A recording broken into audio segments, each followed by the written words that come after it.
Hey, this is Prometheus to giving you another Madden tip. This actually was a request from one of my longtime subscribers, Venom_AD. He's been watching my videos and commenting on my videos for a long time, and he requested that I actually go ahead and give you guys my analysis of roster or player attributes that I like for certain positions. So I wanted to kind of show you this particular video. Some of the stuff is going to be some stuff that you guys probably don't find any value to, but I think some of the newer subscribers and newer players to Madden might actually appreciate this and how I evaluate talent. So I'm going to go ahead and start off with all the different positions in the game. Obviously, when it comes to linemen and all that, I'll go ahead and shorten that. But when it comes to quarterbacks, really the only thing I'm going to be looking at is going to be the following things. I don't look at speed. Speed is not an attribute that I care about at all. It is not a strategy that I care about, primarily because I don't run with quarterbacks, so that's something I definitely don't look at. It might be a must for some of you guys to be successful with it. One of the big statistics I do look at is awareness, and one of the things I notice that quarterbacks that have really good awareness, they happen to get rid of the ball before they take a sack. They somehow just get rid of the ball. They don't make bad throws. They're just a little bit more accurate, and that will get you out of trouble if you hold on the ball a little bit too long. So that's one of the attributes that you can probably see. If you take a look at the 88 awareness right here, but this guy, Taylor Hinkie, is not going to get rid of the ball very shortly. Another thing that I noticed about having high awareness for quarterbacks is that sometimes the CPU will prevent you from actually going ahead and throwing a ball to a covered wide receiver, like the defender standing in front of it. I've actually been in a situation where I'm trying to throw the ball to somebody, or a defender is actually covering that wide receiver, but the quarterback won't throw it. So it does give you a little CPU assist if you do have a quarterback that actually does have high awareness. Now, as far as the other attributes that I look at with quarterbacks, it's really all it's going to come down is the accuracy. The throwing power obviously is very critical. Anytime you got a quarterback that's got over 90 throwing power, you're pretty much got all the arm that you need. Anything lower than 80 is, like Edelman, is going to be a serious problem with throwing power. But I look at the attributes of short accuracy, mid accuracy. They're essentially accuracy ratings that are very important to me. When it comes to deep accuracy, any player that has a deep accuracy over 80 is lights out. He's got very good deep accuracy.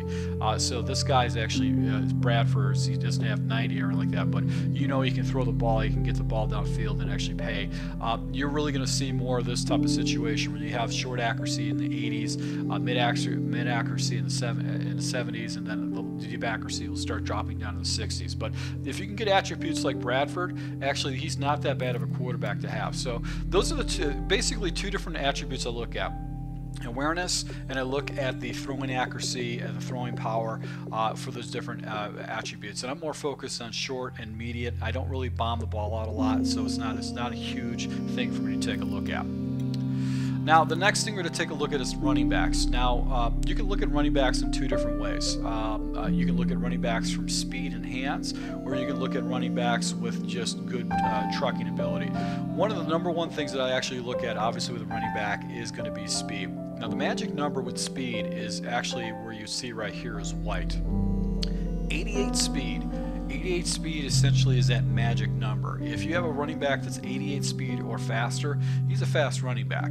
90 speed is really, really fast, but 88 speed is going to definitely get it done for you, especially if you're playing games like Draft Champions, because most of the base running backs will come in about 87 speed at the highest, 85, 84. So if you have 88 speed, that's definitely going to give you enough speed so you can get around the corner.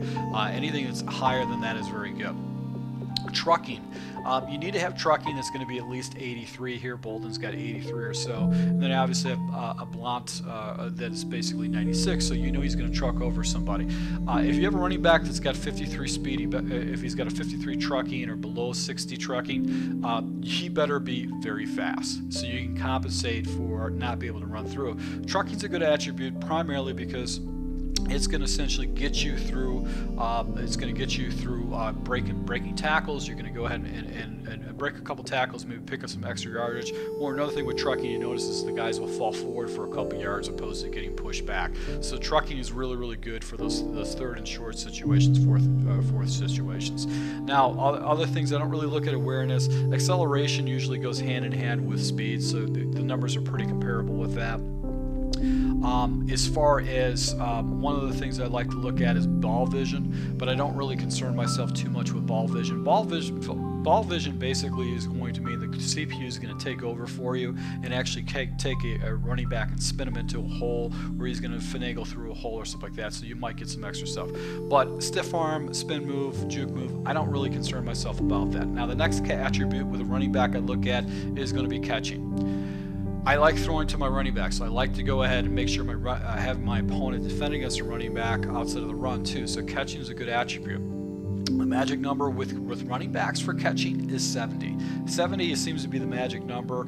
If you have a running back that has catching of 70 or more, he's going to have fairly reliable hands. Anything less that's not going to be good. Once you get a running back that has catching that's below 60, then he's going to be dropping the balls left and right, and that's LeGarrette Blount right here. He's not a very good. He's never been very good for hands. The last attribute I'd probably look at is going to be route running for a running back. He's going to get a free release, and occasionally you could take a look at some of the run blocking situations too. So as you can see right here, Blount actually has got very good run blocking, but that's not going to be something I'm going to be really concerned about.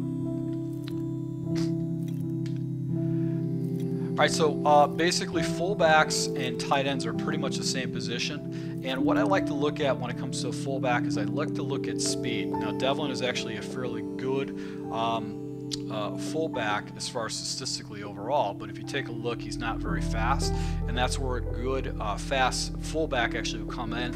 And you also have got a tight end you can put in those positions. So fullbacks and tight ends are essentially interchangeable. When it comes to these particular positions, I'm going to look at speed as one of my primary categories. Tight ends with 80 speed or more are going to be very good. They're going to be fast. They're generally going to get pretty good separation. Anything that's actually faster than 85 should be able to beat most linebackers. So 80 is going to be good enough to be able to get you fairly good separation, but 85 or more is going to essentially go ahead and blow the door off the hood with those guys. So if you take a look, one of the attributes too I like to look at essentially is going to be catch and route running, and catch and traffic. Catch and traffic when it comes to wide receivers is a very critical aspect. But you can see right here, these fullbacks don't really have good catch. You know, once again, the magic number is 70 or more for fullbacks, and for tight ends, you're going to need to go ahead and go with 80 or more. 80 or more is going to give you a pretty more show of hands. When it comes to routes, you know, really it's going to be an attribute about 70 or more, 80 or more for tight ends is going to get good separation. Now the final attribute I want to take a look at is going to be run blocking. I'm not really concerned about pass blocking, but run blocking. The magic number for run blocking, and it's pretty much standard with most wide receivers and fullbacks, is usually 60 or more. You're going to see tight ends that, you know, you can see right here, Bennett and Gronkowski are actually 78 and 80, or 78 and 79. They're on the cusp of being a very good run blocking tight end. Now, anytime you get a tight end that has run blocking of 80 or more, that means they're the equivalent of a lineman, a second string lineman, or a starting lineman. So if you have a tight end that actually has that kind of blocking, you want to go and stick them in. But 70 is acceptable. Anything below 60 or 65 is not acceptable. So that's one of those attributes that I don't look at. So when I am evaluating tight ends, I will take a look at the run blocking. As long as it's 65 plus or 60 plus, I'm pretty happy with it. But when it comes to the other attributes, I would definitely look at speed and then ability to go ahead and catch the ball in traffic. Now, with wide receivers, I always look at speed first, and the primary reason I look at speed first is because it's going to be critical to the success of my wide receivers to be able to get that release. Now, I don't look at acceleration or like that, but I do look at speed. The next attribute I'm going to look at is going to be the height. Now, Patriots have all these white wide receivers, and they're all short. You got 5'10", you got Amadillo's 5'11". These guys are all short. If I'm going to have a slow receiver at basically 88 or higher, anything lower than 88, 87, 86, 85, they're slow wide receivers. The only way I'm going to go ahead and offset that is if I have a wide receiver that's going to be about 6'2", 6'3". So let's go ahead and take a look at the Vikings roster real quick right now and see if we got a good fast or a tall receiver. So as you can see right here, Johnson has actually got pretty good speed, but Adam Thiel, he's on the cusp of a tall wide receiver. You can see right here he's got 87 speed, but he's got 6'2". That is an attribute that I want if he's below 88. As far as awareness, I don't look at it, and I look at trucking. Those are things I don't look at, but I do look at the following combinations. I look at obviously catching. I look at route running. Route running means separation. That means how he separates from his defender. He's going to be able to go ahead and separate and make his route.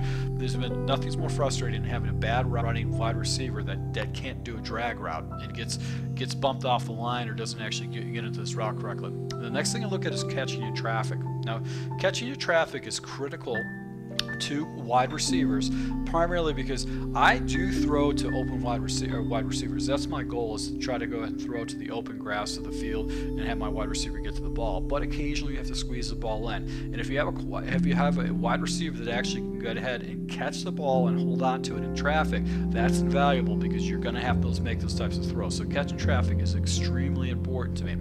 Now, the final thing that I don't look at, I don't necessarily look at spectacular catch, but the final thing I do look at is going to be if I've got basically a wide receiver that's equal across the board, I'm going to look at run blocking. Now, if you take a look at this roster, these guys can run block. Wide receivers generally will come in around 40 or so, like in the 40s for run blocking, more like Slater and White right here where they're run blocking at 40. But once they get below 40 or so, that means they're going to be terrible. They're going to whiff people right by. If you have a tight end or a wide receiver that has a run blocking 50 or higher, he's really good. But if you take a look at Edelman and Hogan, these guys are 69 and 64. These guys are blocking like fullbacks or tight ends. So they're definitely going to hold on to their blocks, and they're not going to let those corners get around the edge and actually do contain. So that is another attribute that I look at. So if the speed in the hands and the route running is not that great, and I'm trying to make a decision between a player, I'm going to go with the run blocking and try to get myself some better run blocking. So tight ends essentially is just like fullbacks too, same kind of reads. When it comes to offensive linemen, I'll take a gander at strength, but really for me, I just look at two attributes. I look at the following attributes. I look at run blocking and I look at pass blocking. And impact blocking is something else you can look at, but I really look at these two traits only. That's all I'm concerned about. Run blocking and pass blocking. If I had to choose between two, if I have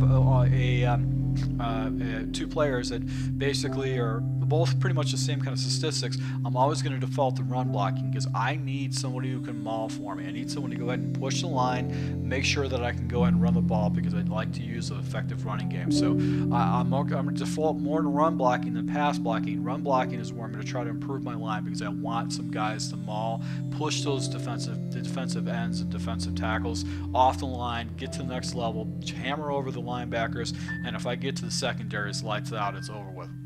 So those are the only attributes I'll look at: run blocking, pass blocking. I don't look at anything else because awareness, all that stuff, acceleration is not important to me with linemen. Now with defense is a little bit more complex. Now on the defensive line, the tackles, the ends, these are the guys that are actually going to be going ahead and they're going to be setting up the gaps. They're going to be going ahead and trying to establish the line, prevent my opponent from running the ball. I don't necessarily try to get my pressure from my defensive linemen, so I don't look for speed on the defensive line. More that I look for on my defensive line is the following attributes: awareness or play recognition. So one of those two things are the most important things that I like to take a look at. I don't look at catch. It's not important to me with my linemen. They're not going to be someone that's going to be running around and actually going ahead and making plays for me.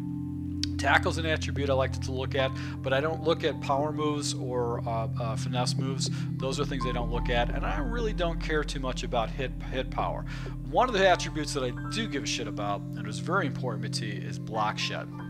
Block shed is going to put you in a situation where you're going to have players that are going to get off their blocks, and they're essentially going to go ahead and get into the backfield. So with Trey Flowers and Chris Long, even though Chris Long is kind of a household name, I would probably put Trey Flowers in because I know he's going to get better block shed, and I've got a bunch of 80s across the board as far as block shed. So block shed is the most important thing for me when I'm looking at defensive linemen, whether the right ends, left ends, or defensive tackles. Those are the guys I want to put in positions because I want them to go ahead and do that. Awareness is also a good attribute. Let's see if I can see play recognition, how that actually figures into this. And play recognition is good too for defensive linemen for the following reason. If you have play recognition, you ever been running the screen before and all of a sudden a defensive tackle or defensive end just comes out of nowhere and actually covers it up? That's play recognition. That's awareness. So if you have a smart defender and on the defensive line, he's going to pick up on those screens or just going to be in those awkward areas that's actually going to read those plays and blow those plays up the backfield. So that's why you want to have play recognition. It's just another subset. But block shed is the #1 feature that I want from my defensive lineman. Now with my linebackers, I like speed on the edges. So my outside linebackers, I want to have fast. So right here, I would actually put in Mingo over Nikovic, even though Nikovic is probably just a little bit better player. But as you can see right here, between Hightower and Roberts and McKellen, they actually got a lot of speed with this team. The other thing I'm going to take a look at with my linebackers too is that I will take a gander at catching. If you could take a look at this Kay Van Noy, he's got 72 catching. That's unbelievable for a linebacker to have that type of catching, but that means that he's going to be able to snatch some of those balls away from quarterbacks that are going over the middle. But really the attribute that you want to look at for catching, which is acceptable for most linebackers, is maybe 50 or so. You're not really going to get those 72s, you're going to fall your way, but somewhere in the 50s is going to be good. 40s is fine. If it's below 40s, it's not going to be something you want to be concerned about. Back to the attributes that I do look for when it comes to running with linebackers. Tackling is a huge attribute. I want to basically make sure that I've got some really good tackling, and as you can see, this entire Patriots team, the tackling is just unbelievable. 80s right here. Anything's 80s or above or better is good. Hit power is an attribute that I don't necessarily look at. I know a lot of guys look at this attribute, but it's just something I really don't concern about. I don't get fumbles. I don't get hit sticks. They've toned down the game a little bit. The hit sticks don't come that much. And once again, power moves and finesse moves, I'm not concerned about that. I do look at play recognition. That's essentially the same as that. And then I also look at the block shedding. So 80s or more is the ideal situation when picking players. The other thing I do take a look at, not necessarily the zone, the man coverage, is more as I look at zone. Good zone coverage with a linebacking core is a very good attribute, is very important. So I will take a gander at those particular attributes to see if I've got some guys in good zone. So you can see right here, Hightower and Roberts have both got very good zones, 70 plus. These guys are actually low end safeties as far as their zone coverage, so that's actually very good. All right, so the last thing we're going to take a look at is going to be the defensive backs, and we can essentially go ahead and put all the defensive backs in the bucket here. So we're going to take a look at the free safety position to show you how I look at defensive backs. So the first attribute that I look at, and I really do emphasize this as much when it comes to selecting players or actually putting players in my starting lineup, is making sure I've got fast safeties. Once again, the magic number is 88. This guy, Ebner, he's not very fast. He's not a very fast person, but McCourty is. He's got 90 speed. This Logan Ryan has got 88 speed, so he's marginable. Butner is 89, so he's good. Bernard King is Brandon King is 89. So these guys are actually fairly fast, but you got a couple of these safeties are very fairly slow. But this whole roster right here actually looks very good as far as speed is concerned. So I would like this Patriots roster defensively. Awareness is a good trait, but I don't necessarily take a look at that as much as I'm really concerned about play recognition and catching. Now, catching is going to be the difference between you getting interceptions and not, especially in the secondary. And as you can see, McCourty has got catching ability of a wide receiver, so he's definitely going to go ahead and tear it up for you. But 70s is definitely very good for corners right here. Butler and Ryan are both 70s. These guys definitely make some plays, but it's you definitely have to have a corner that's going to have at least 50 or more in catching. And this guy and this whole team is actually very stacked with that. One other thing I do look at is tackling, more for the safeties more than anything else. As you can see right here, McCourty's got 70 tackling, and then Chung has got 76. With defensive backs, tackling at 40 is fine, but this defense actually is very, very good. These guys are above average as far as defense. So, and the Vikings, I think, is pretty above average too. So let's take a look at these guys. Are a little bit slower, not much, and as far as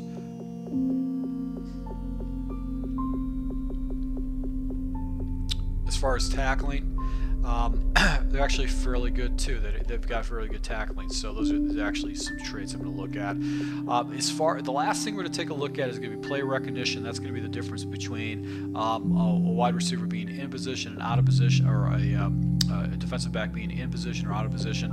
And the other two traits I'll look at is going to be man coverage and zone coverage. Now, defensive backs, when I'm taking a look at defensive backs, zone coverage is very important to me as a player because I like to run a lot of zone. Man coverage is important too, but I run more zone than I run man coverage.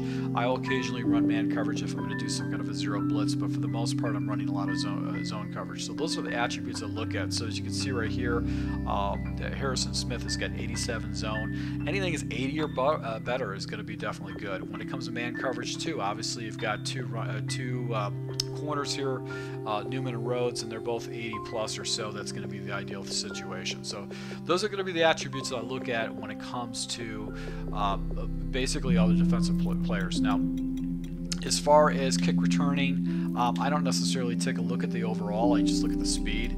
A third down back obviously is going to be someone who's got some very good hands, and then basically for punts and kicker positions, I don't really concern myself too much with that. So that's essentially how I look at rosters and what type of players I actually pick. When I'm doing draft champions, I try to pick. They limit some of the statistics you can see, like they don't show you the wide receivers and how their blocking is. You can't gander that information during the draft. They limit some of the information that you can get as far as the catching ability with running backs. So you really won't know that until you actually pick the player until after the fact. So I hope this wasn't too boring for some of you guys, but I hope that you guys see some of the statistics that I look at, and these are some of the things I'm going to look at going into the next drafts. Not the Bears one, but my draft after that. I'll try to slow down and talk about the statistics that I look at a little bit further on how I make my decisions to pick certain players. So to my subscribers, thank you for support, guys. I really appreciate you guys watching my videos and commenting on my videos, and I hope this helps you take your game to the next level. Once again, thank you for your support, and until next time.